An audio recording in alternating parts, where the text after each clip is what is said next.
안녕하세요. 라이카군의 김희덕 원장입니다. 2021학년도 대구국제학교 입시 결과가 오늘 나왔고요. 이 결과를 분석드리기 앞서서 먼저 그동안 아이들 뒷바라지에 고생하셨던 학부모님들, 그리고 실력 향상을 위해서 노력했던 우리 학생들, 얼마나 수고가 많으셨습니까? 모든 분들에게 큰 박수와 칭찬의 말 전합니다. 결과를 떠나서 이러한 과정에서의 성장과 성숙이 아이들의 미래에 큰 보탬이 될 것임을 확신합니다. 축하드립니다. 올해 입시는요, 그 어느 해보다 치열했고요. 219명 응시하여 17명이 합격했습니다. 이것을 비율로 고치자면 12대 1이라는 어마무시한 수치가 나오는데요. 다행히 라이카고는 지난 3년간 최다수 합격자를 배출하고 있고 올해 17명 중에서 9명이 라이카곤에서 학습한 학생들입니다. 그래서 올해 17명 합격자들 중에서 2명의 1명은 라이카 학생이라는 것 아주 기쁘게 생각합니다. 이번 영상에서는요, 3가지 정보를 드릴 것입니다. 첫 번째는 2021학년도 합격자들의 공통점에 대해서 안내 드릴 거고요. 두 번째는 합격을 했다면 지금부터 무엇을 하면 좋은지 말씀드리겠고요. 세 번째로는 아쉽게 웨이트리스트 되었다면 어떻게 지금부터 하면 좋을지에 대한 몇 가지 조언 드리도록 하겠습니다. 자, 첫 번째로요, 2021학년도 합격자들의 공통점에 대해서 말씀드리겠습니다. 첫 번째로요, 압도적으로 올해 합격한 학생들 중에서는 대구국제학교 이외의 학교에도 응시했던 학생들이 많았습니다. 저희 9명 중에서도 7명이 그러한데요. 이러한 과정을 통해서 아마도 대구국제학교 입시 이전에 이제 KS라든지 세인트 존스베리의 입시가 있었으니까 이러한 입시 과정을 통해서 아이들 또한 내가 지금 무엇을 하고 있고 또 제주 같은 경우는 학교를 갔던 분들도 많으셨을 테니까 아이들을 또한 아무리 어리더라도 내가 이 과정에서 무엇을 하는 것인지 정확히 인지하고 또 같은 인터뷰 질문이라도 이런 인터뷰 장소에서 또는 화상으로 진행하더라도 질문을 받고 대답을 하는 과정에서 아이들 경험치가 충분히 쌓였을 거라 생각합니다. 또한 학부모님들도 유치부나 아니면 저학년인 경우에는 이 입시 과정 자체를 좀 가볍게 보셨던 분들이 아마 있으셨을 텐데요.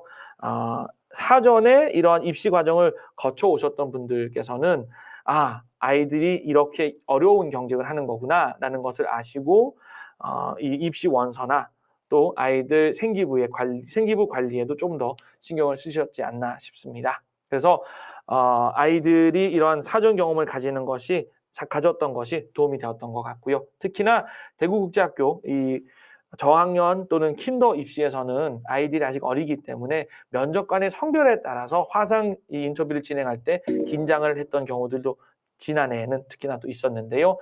사전 경험을 가졌던 학생들인 경우에 이러한 부분들에 있어서도 좀 더 유리하지 않았을까 생각됩니다. 두 번째, 평균 대비 기간. 물론 라이카 학생들 기준으로 얘기하는 것이지만 평균 대비 기간은 9개월이었습니다. 특히 지난해 이제 아쉽게 웨이트리스트 되어서 다시 이제 학습했던 학생들까지 포함을 했을 때 평균 대비 기간은 9개월이었고요. 다수가 영어 유치원 출신자이기는 하지만 모두가 그렇지는 않습니다. 또 한 가지, 킨더와 초등 1학년, 2학년 사이에서 영어 유치원만 믿고 데뷔했던 학생들은 없습니다. 물론 라이카 학원 합격자들이기 때문에 당연한 이야기는 맞겠지만 다른 이런 지역에서 출신자들도 저희가 비교를 해보았지만 그렇습니다. 영유만 믿고 데뷔해서는 어렵겠지요. 세 번째, 입시에서 읽기와 회화 능력이 가장 중요했던 것 같고요. 그리고 질문했던 것 이상의 답변을 주었던 학생에게 특히 더 많은 점수를 주었던 것 같습니다. 예를 들자면 이 입시에 앞서서 저희가 만들어드렸던 영상들 중에 몇 가지는 예를 들어서 아이들이 면접관과 대화할 때 면접관에게 반문을 하거나 또 자기의 호기심 가는 부분들을 적극적으로 질문을 하면 좋겠다라는 조언을 드린 적이 있는데요. 그러한 방식으로 좋아하는 색깔이 뭐야?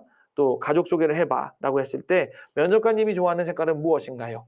또 면접관님은 아들이 있나요? 딸이 있나요? 또 좀 고학년이라면 우리 학교에 어떠한 프로그램들을 내가 잘 배울 수 있을까요?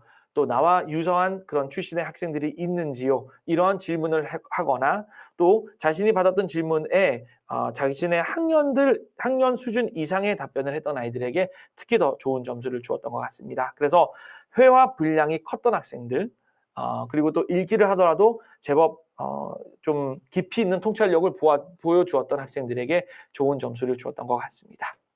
네 번째, 형제 어드밴티지 없었고요. 그리고 현재 이미 국제학교를 다니는 학생일지라도 큰 어드밴티지 없이 똑같이 대했던 것 같습니다. 과거에는 대구국제학교에서 형제가 학교를 다니고 있다면 여기에 어드밴티지 점수를 주었습니다. 그리고 국제학교를 다니고 있다면 이미 이러한 학교 프로그램들을 잘 이해하고 있다는 점에 좀 더 플러스 점수를 주었던 적이 있었는데요. 올해는 그런 것들이 없었습니다. 올해 합격자들 중에서 또는 올해 라이크를 통해서 응시했던 학생들 중에서도 형제들이 있거나 또는 이미 대구국제학교에 형제가 다니는 형제들이 있는 학생들 중에서도 뽑힌 학생이 있고 뽑히지 않았던 학생들이 있었기 때문에 형제 어드밴티지는 없다고 보겠습니다. 다섯 번째, 학년이 높을수록 독해의 어떤 깊이 그리고 에세이가 특히 중요했다 됩니다.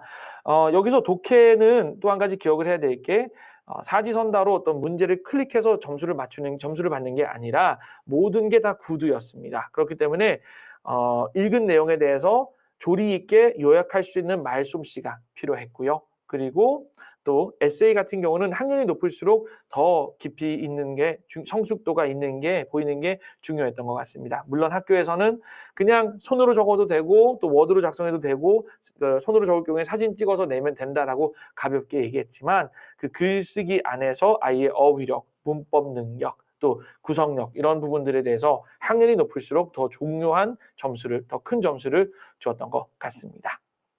여섯 번째로요. 또 한 가지 학년이 높을수록 학생의 면학 계획과 시류에 대한 이해도를 면밀히 평가했던 것 같습니다. 이번 면접에서 고학년인 경우에는 코로나, 교육, 또 코로나와 교육, 그리고 형평과 평등, 또 자동화 등과 같은 이 시류에 관계된 질문들이 많았는데요. 이러한 부분에 대해서 어느 정도의 이해도, 그러니까 신문이나 뉴스를 잘 접하고 또 세상이 어떻게 돌아가고 있는지 그것을 알고 있으면서 자신의 전문 분야에 대한 꿈을 키워가는 학생에게 좀 더 좋은 점수를 주었던 것 같고요.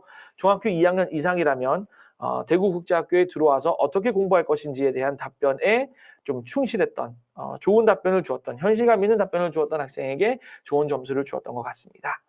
대구국제학교의 애프터 스쿨 프로그램들 또는 학교에서 코어 커리큘럼을 따르니까 어떻게 공부하고 또 AP나 SAT를 어떻게 준비하고 어떤 대학에 가고 싶으며 그것을 위해 내가 지금 어떻게 준비하고 있다라는 그러한 짜임 있는 미래 계획 또는 면학 계획을 얘기했던 학생들이 아무래도 좋은 평가를 받았던 것 같습니다. 여담으로 말씀드리지만 실력이 아무리 좋고 또 아무리 똑똑한 듯 해도 대구국제학교에서 제공하는 프로그램과 판이하게 다른 것들을 희망하고 있다면 학교에서도 아무래도 이제 부담스러울 수밖에 없겠지요. 또한 학교에 대해서 전혀 모르고 있다라는 인상을 주는 것도 학생에게는 전혀 유리하지 않았을 것입니다. 자, 그래서 이렇게 6가지가 원래 합격자들의 공통 분모라고 볼 수 있겠고요. 자, 그럼 두 번째로 넘어가겠습니다. 올해 입시에서 합격한 학생들은 무엇을 하면 좋을까? 첫 번째로요, 독해와 글쓰기를 키워야 합니다. 국제학교에서 두각을 나타내려면 이 두 가지가 제일 중요합니다. 어느 과목을 공부하든지 간에 영어를 읽고 영어로 문제를 풀고 영어로 에세이를 작성해서 내야 됩니다.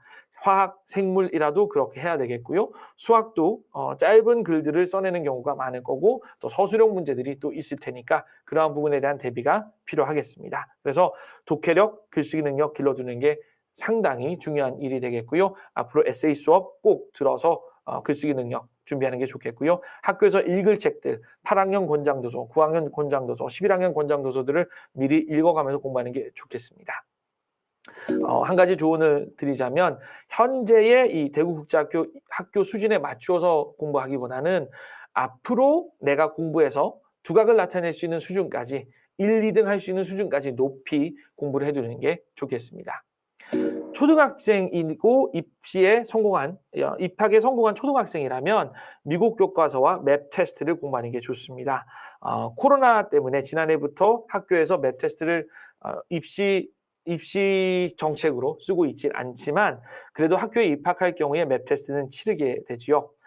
그러므로 맵 테스트에 대한 대비가 있어주는 게 좋겠습니다. 그래서 독해, 문법, 또 수학이나 과학 같은 부분들도 영어로 소화할 수 있도록 대비해 두는 게 좋겠고요. 미국 교과서는 뭐 journals도 괜찮고 뭐 treasure라는 교재들도 괜찮고요.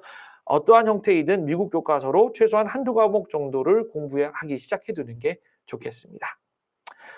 또 한 가지, 네 번째죠. 중학교 2학년 이하라면 IBT나 SSAT를 한 5학년에서 중학교 2학년 이하라면은 IBT나 SSAT를 공부 시작하는 게 좋겠고요. 중학교 3학년 이상이라면 SAT에 대한 관심을 가지고 공부를 시작해 두는 게 좋겠습니다. 최소한 SAT 공부에 필요한 어휘라도 챙겨주는 게 좋겠습니다. 그리고 다섯 번째, 초등, 중등 학생으로서 DIS에 입학했다면 향후 3, 4년 후 또는 4, 5년 후 유학 또는 다른 국제학교로서의 전학 또한 염두에 두고 다른 국제학교에서는 앞으로 어떻게 공부할 건가, 앞으로 어떻게 달라지는지에 대해서 관심을 가져두는 게 좋겠습니다. 예를 들어 보겠습니다. 지금 대구 같은 경우는 IB 제도가 확장되고 있지요. 그래서 한국어로 하는 IB 그 제도가 4대 부중, 4대 부고, 그리고 대구국제학교, 그리고 또 풍산고인가요? 그렇게 세 가지 학교에서 지금 시작되고 있고요. 제주도에서도 IB 제도를 시작합니다. 그리고 이러한 제도들이 이제 시도교육청으로 점점 이제 확장될 것이고요. 지금 초등학생, 중학생들이 입시하는 시기가 되었을 때 IB 제도로 공부한 학생들이 대학 가는 방식들이 아주 다양화될 거예요. 그렇다면 지금 이제 공부하는 아이들이 대학 갈 때쯤 되어서 IB 제도가 유리할지, 그저 국제학부 형식으로 SAT 공부해서 가는 게 유리할지, 어떤 게 좋을까? 당장 결정될 필요는 없지만 앞으로 세상은 어떻게 될지에 대해서 생각을 해두시고 또 변하는 정세를 관망하시면 좋습니다. 이러한 부분에 대해서는 저희가 전문가로서 또 제가 IB 제도 제가 풀 IB를 했던 학생이거든요. 또 이러한 부분에 대해서도 면밀히 조언 드릴 수 있을 겁니다. 라이크학원 대구에서 하버드 대학교, 예일 대학교, 뭐 스탠포드 합격시킨 학원은 저희밖에 없습니다. 그래서 앞으로 유학이라든지 대입에 대한 부분도 충분히 조언 드릴 수 있을 것입니다. 마지막으로 아쉽게도 웨이트리스트 된 학생들은 앞으로 무엇을 하면 좋을까에 대해서 말씀드리겠습니다. 특히나 아이에게 대구국제학교를 가야 해, 또 여기서 공부하면 좋아라는 그런 기대감을 좀 부풀리시는 경우에는 아이를 달래주시는 게 좋습니다. 이게 가장 먼저입니다. 자신감 회복을 위해서 제주도의 국제학교 시험을 쳐보는 것도 좋을 것 같고요. 제주도 국제학교 입시가 특히나 저학년이나 킨더인 경우에는 훨씬 수월하기 때문에 제법 좋은 결과를 제법 열심히 공부해 왔다면 또 저희의 어떤 그 모의 시험에서 높은 결과를 받아온 학생이라면 제주 입시에서도 웬만하면 좋은 결과를 기대해 볼 수 있을 겁니다. 그래서 아이의 자신감 회복을 위해서 그렇게 해보는 것도 좋겠고요. 또 부모님께서도 제주도에 있는 학교를 한번 방문해 보시는 것도 아이의 어떤 미래에 야 이렇게 공부하는 아이들도 있구나, 이러한 세상들도 있구나라고 경험해 보시는 것도 부모님의 어떤 시야 확장, 아이의 시야 확장에 도움이 될 것입니다. 웨이트리스트 됐는데 언제까지 기다려야 되는 거냐라고 하시는 분들도 계셨는데요. 일단 학교에서 결혼이 나는지 안 나는지는 7, 8월까지 1차적으로 기다려 보아야 합니다. 대구국제학교 지금 학생들이 다니고 있는 학교지요. 그러면 지금 학생들이 DIS를 떠날지 안 떠날지는 최소한 5월 그리고 등록금이 다 들어오고 학기가 시작되는 7, 8월까지 기다려 보아야 학교에서도 몇 명 추가로 더 빠지게 되었다라는 것을 알게 됩니다. 그래서 지금 학교를 다니고 있는 아이들이 등록금을 내고 재등록을 끝내는 그 시기까지는 1차적으로 기다려 보아야 되겠고요. 대구국제학교에서도 마찬가지죠. 2학기가 되어서도 결혼이 나는지 안 나는지 보겠다라는, 그래서 1월이 되어서는 연락을 주겠다라는 얘기가 나오니까 우리 아이가 상당히 잘한 것 같은데 칭찬까지 들었는데 왜 떨어졌는지 안타깝다, 또 너무 이해가 안 간다라고 한다면 일단은 조금 더 기다려 보시는 게 좋겠습니다. 결혼 발생할 수는 있겠지요. 마지막으로 내년 시험을 준비하고 싶다라고 한다면 늦어도 6월 또는 7월, 그러니까 여름이 시작되는 시기부터는 수업을 받고 준비를 하는 게 좋겠습니다.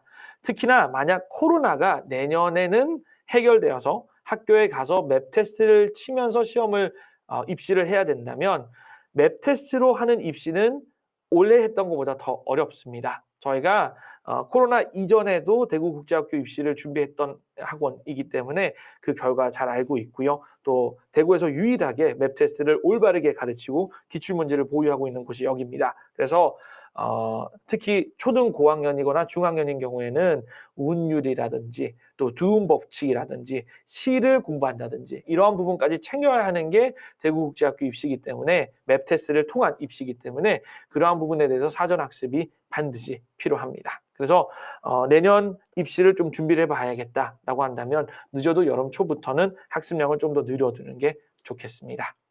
자, 여기까지가 오늘 준비한 3가지 이야기고요.